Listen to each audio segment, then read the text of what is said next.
alaikum to all of our viewers. I'm Hyder from the Pakistan Youth Forum, and today I have a brilliant personality with me. She's quite little for her age, however, she just proved to me within the few minutes while I was interacting with her that age does not define maturity, and it definitely does not define intelligence either. I'm sitting with Sitara Barooj Akbar, who has achieved many things. However, other than that, we have decided, PYF, that we must take somebody like Sitara as our ambassador, and she needs to be the voice of PYF to introduce what our organization is, what our motive is.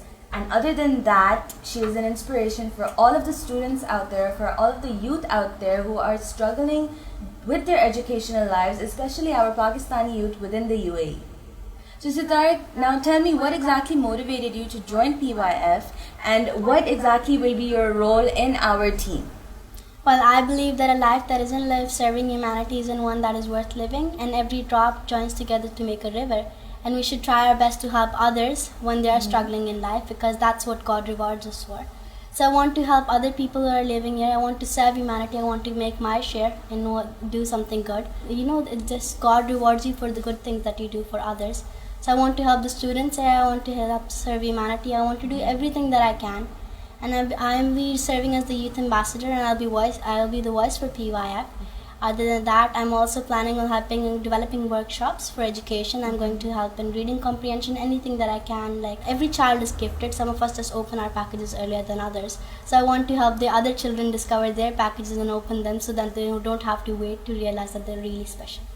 Sitara, you just said that some children open their packages way before their time. You've done the exact same thing. So tell me, when was the first time where you realized that you were, mashallah, gifted? Well, every child is intelligent. I don't think that I'm that different from other people. But I just realized that I hated cramming stuff, like other people might as well. I just wanted to learn the concept behind the things. And when my teacher told me that this is a seed and a tree grows out of it, I'd ask her, like, why does a tree grow out of it? How does it? It's so huge and this is so little. How does it grow? And what does it need to grow? And then they'd get really annoyed. So I think the questioning that I did was the first time that I realized that, okay, there's something more to life than just books. And I just learned the theory, and then I wanted to see it for myself. I wanted to see it happen, that, oh yes, it's true, what they taught us is true, and it's really different, and it's something that's useful for me. It's a useful piece of information. So I think that realizing that was really important. Every child should know that there's more to education than just books. And if your education doesn't develop your character, then it isn't an education that is useful for you in your life. So what was your parents' first reaction when the teacher must have told your parents that she's been questioning me and she's asking all of these different kinds of questions? How did your parents respond to that? Did they encourage your different school of thought, or did they question you directly? What was their reaction? Well, my parents already knew that I was an annoying child. And when the teacher told my parents that I'm disturbing the class and I ask way too many questions and I don't quiet down, then my parents decided that, okay, she's at the bottom of the class, let's start something different. And then they made their own school for me. They opened it, they registered it, and then they wanted me to go to education there because they thought maybe it's because of the school, maybe it's because of the teachers. But it wasn't because of that as well, and I just went there for 3 months, and then I had to drop out of there as well because I couldn't even get along, because we were learning at a slow pace. For example, in nursery, they taught us that this is A, and then you write it down for about 20 times. And I'd say, I've learned how to write A, I don't want to do it again.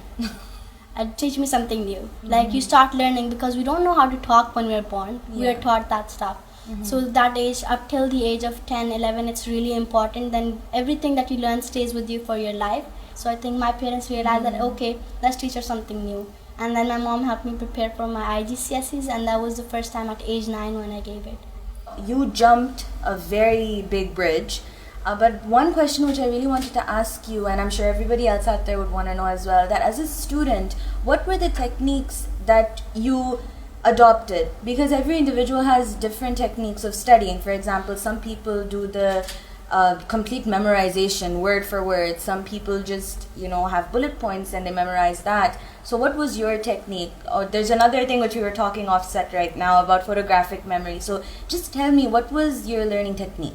I don't think I've ever had problem. Alhamdulillah, God blessed me with a lot of stuff, and I don't think, as many other people might know, that their memory doesn't bother them, because at that age you can memorize everything that you hear. Like, even if it's something really minor, then you can remember it. You just look for it back in your head, and then it's right there. So my mom used to make these cardboard cutouts of the things I wanted to learn, and I used to paste them on the wall. For somewhere I used to go, for example, if I'm watching TV, then she'd paste it on the TV trolley, so that whenever the TV was a commercial break, I'd just look up there and I was like, okay, that's the formula that I need to learn. Other than that, my mom used to knead dough, and she bought me beads. So whenever she was kneading dough, she'd put me some on a plate, and then I used to arrange the bead. This is carbon dioxide, and she told me the pink bead was carbon, and the green ones, for example, were oxygen. So I'd put one pink bead there and then 2 green ones, and I'm like, Mom, look, I made carbon dioxide. So that was, I think it was important for me to learn that how the things work and do it practically instead of just books, because that helps me remember stuff a lot. Okay, but this is a very interesting fact, because usually the concept that people have at the back of their heads is that if a child is very gifted or if they're very intelligent, they've got their heads in the books. But I mean, the way which you just told me how your mom used to teach you concepts, it's a very creative way. So that's moving away from traditional learning. Is there any specific thing which you would like to give to, a message to anybody out there right now, to any parent watching, that it's not important to just have your head in books? Just give them a little shout out.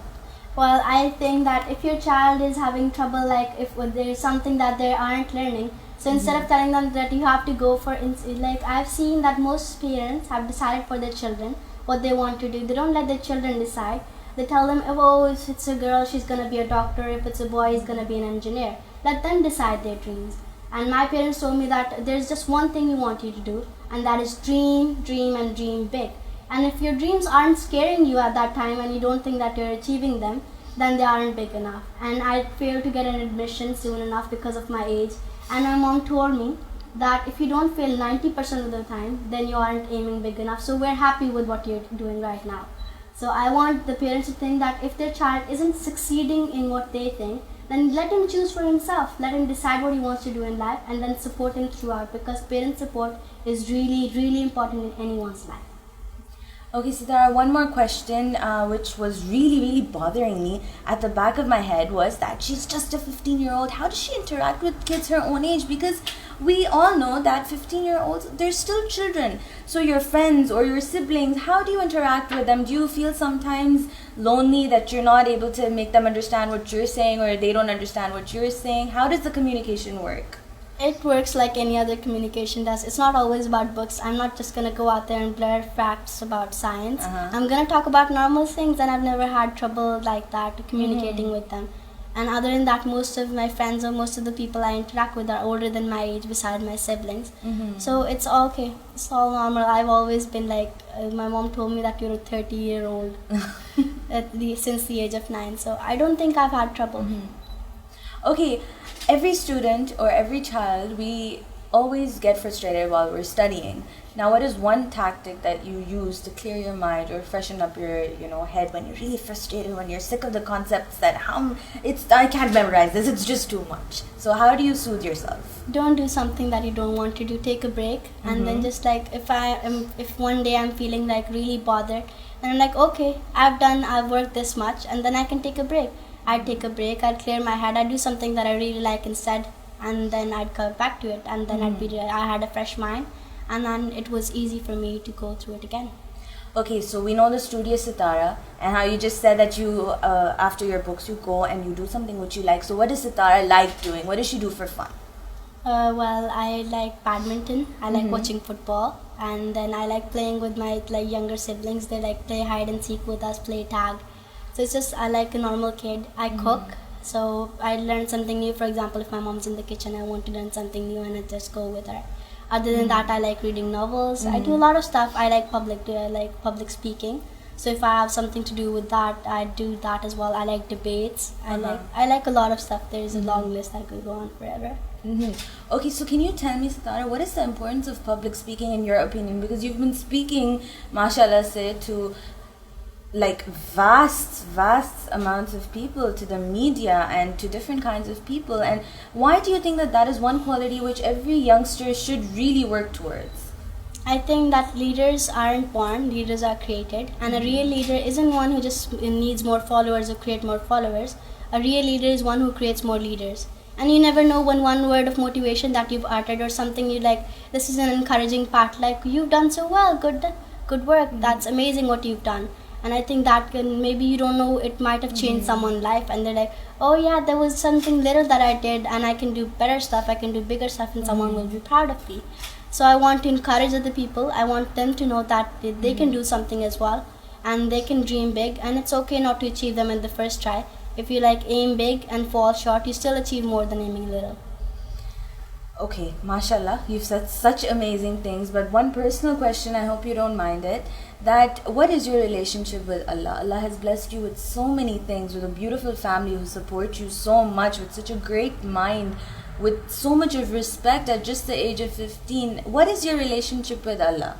I think dua is the first thing I've ever done in my life, and I will continue to do it. Before exams I do dua. Before I like, parents taught me that if a tree is like really, हमें तो कहते थे कि टूटता नहीं है वो, जो bend हुआ होता है, it never breaks and it has fruit on it. For example, they made me see an apple tree, and it was bent and it had fruit on it. And there was this thing we called a safeda, and it was really tall and it was standing proud. So my parents told me that never be proud, because Allah rewards those who are humble, and Allah doesn't like people who have pride in their hearts. So they told me confidence and pride is something really different. Be confident of who you are because Allah made you that way, but don't be proud because you have nothing. Everything here belongs to Allah. Yeah? So I think prayer is really important, and the only person you should rely on or look for something is Allah. Yeah? Because if you're like, oh, that person will give me a scholarship, that person will give me respect if I go talk to him, then Allah thinks, oh, go and get it. Whatever He gives you. And if you rely on Allah, Allah will reward you so much. If He fulfills all your dreams and everyone's dreams in the world, everything that we want, there will still be so much of His blessings left that He could shower us again and again and again. So I only look towards Allah whenever I ask for anything. Excellent response, and completely expected from somebody like you. But Sitara, there are many students out there, not only who are 15. Your case is very different. You're not able to get an admission because of your age. Of course, there's a certain age limit for universities.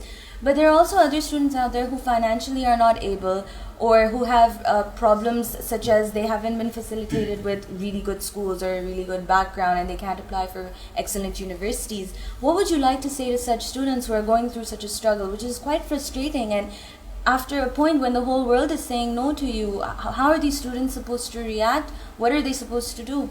Well, I was taught that don't lose hope, and hope is a little voice that at the end of the day, when you've lost everything, you think you've lost everything actually. Hope will tell you, no, you can try again tomorrow. I think try again. We were taught that if you fall down 8 times, stand up 9 times. Otherwise, you are not being human. So I think every human fails in life, and there's a difficult time. Don't give up. And then, like, if the door of opportunity doesn't open itself to you, break it down. Otherwise, if the door doesn't break down, it's made of steel. Break the window. Do something. Get in there. No one's gonna come and give it to you on a platter. If you want success, it's a 7-letter word that has a lot of meaning for other people out there as well. Maybe success for me is achieving the Nobel Prize or doing something to serve humanity. Some other person, they might be just getting a plate of like food on their table. Success is really different. So aim high, aim big, achieve more, because it just aim high and then shoot towards that goal. Always shoot for the moon, and even if you miss, you'll land amongst the stars. Excellent. One more thing, which is a very big problem nowadays, it's the communication between parents and children. Because of this, many problems emerge. If there is a problem in a child's life, they're not able to communicate with their parents. There's a really big bridge between them, the generation gap, the difference in cultures now. How do you think children can overcome communication problems with their parents? I think parents are your teachers, parents guide you. They've already been through life, so you can take, instead of doing your mistakes and learning from them, why don't you learn from others' mistakes? Observe them. Your parents will never, they gave birth to you, they've raised you this far. They'll never misguide you. They'll always think the best of you. And even if you think that my parents don't know about this, they'll always want the best for you. And your parents are your best friends besides Allah Mia. If you have to rely on Allah Mia, and Allah Mia give you those parents, you rely on them as well. So instead of thinking, oh, I'll seek advice from a friend, asking friend for advice is okay, but they're still your age, they're still thinking the way that you do. And maybe the people you relate with have your level of maturity. So why don't you ask your parents instead, because they have the best at heart for you. Do you think sometimes that you are under a lot of pressure of expectations from your family, your immediate family, then your family which is back in Pakistan? They must have many expectations from you. Do you get nervous at times? They do expect from me. They just expect for me to be a good child. They expect for me to be respectable. for other elders. The only thing that they respect to me is to be an ethical part of the society, to be a good citizen of my country, wherever I'm living, to obey the laws and stuff. So that is something that you should expect from everyone. And if I achieve something, I wouldn't call these things achievements, but if I do something that's like different from what other people have done, they're like, okay, we're proud of you. Okay, one basic element in our Pakistani society, it's quite unfortunate, mostly it happens in the lower class or in the lower middle class, is the fact that parents do not encourage their daughters to get very educated. However, this is more of a cultural thing, it's not a religious factor at all. So why do you think it is very important for girls to get educated or to actually achieve really high degrees, to achieve a PhD? In your opinion, in Sitara's opinion, why do you think that will help you in the future, and why do we need girls who are very well educated? I think women are the greatest untapped natural resource that we have left, and if you teach a man, you're teaching one person, and if you teach a woman, you're teaching your generation, because she's going to teach her children, she's going to teach her other, because she comes in more contact with people than other people do. I think if you deprive them of education, then we're depriving us of prosperity, because the way to prosperity comes through education. So you just can't educate half of your population and leave the other half to meant for themselves. और यही सवाल मैं फिर से उर्दू में भी आपसे पूछना चाहूँगी कि वो जो लड़कियाँ होती हैं जिनको एजुकेशन जो है माँ बाप नहीं दे पाते हैं सही तरह की, वो कहते हैं कि कोई ज़रूरत नहीं है, लड़कियाँ ज़्यादा पढ़ लिख जाएँ, इसमें कोई अच्छी बात नहीं होती है, या ठीक है कोई बात नहीं, वैसे भी आपको घरदारी सीखनी होती है. तो आप प्लीज़ मुझे फिर से बताइए कि क्यों ये इतना ज़्यादा इम्पॉर्टेंट है कि लड़कियों को एजुकेशन अच्छी मिले. मेरे ख्याल से सिर्फ कल्चरल डिफरेंस रह गया. इस्लाम ने तो कहा है कि मर्द और औरत के लिए, दोनों के लिए एजुकेशन लेना ज़रूरी है बहुत ज़्यादा. तो अगर आप सिर्फ अपनी हाफ पॉपुलेशन को एजुकेट करोगे, हाफ को नहीं करोगे, तो आप अपने साथ भी जुल्म कर रहे हो और अपने कंट्री के साथ भी कर रहे हो, क्योंकि वो प्रॉस्पर नहीं कर सकता. और आजकल तो दौड़ ही एजुकेशन की है. तो अगर आप एक बंदे को डिप्राइव कर दोगे, सिर्फ हाउस होल्ड वर्क दिखाओगे, ये नहीं कि उनको हर चीज़ आनी चाहिए. ये आपने you should be self capable, you shouldn't need to look, किसी और की तरफ नहीं आपको देखना चाहिए कि ये मुझे ये कर दे, ये मुझे खाना पका दे, ये मेरी सफाई कर दे.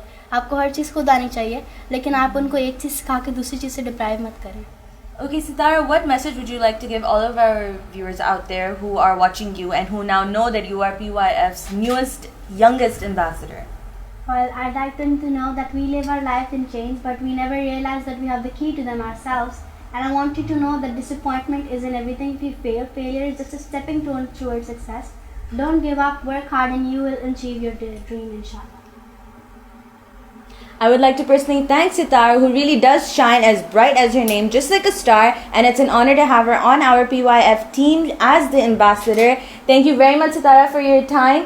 And other than that, I would like to say to all of our viewers that please do like our Facebook page, and if you need to contact us, please do message us. Feel free if you think that you can contribute to our cause. If you think that you need help from our cause, we are a platform here just for you. Thank you.